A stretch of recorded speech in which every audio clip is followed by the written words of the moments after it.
غلاف قرآن دھو کر اس کا پانی نالی وغیرہ میں بہا سکتے ہیں۔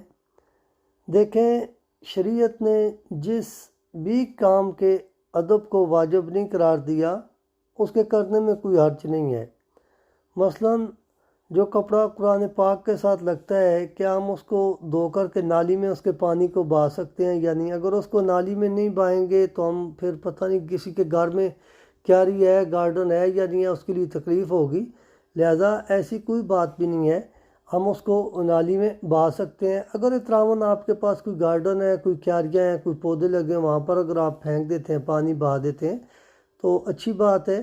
اس کی مثال اس طرح دیتا ہوں، اب بندہ مسجد کو اگر دھوتا ہے یا جے نماز کو دھوتا ہے تو وہ پانی کہاں جائے گا؟ تو اپنے آپ کو شریعت نے تکلیف میں ڈالنے سے منع کیا ہے۔ احتراماً آپ کر سکتے ہیں، آپ اپنے گارڈن میں پھینک سکتے ہیں، لیکن شریعت میں اس کا کوئی اصول نہیں ہے۔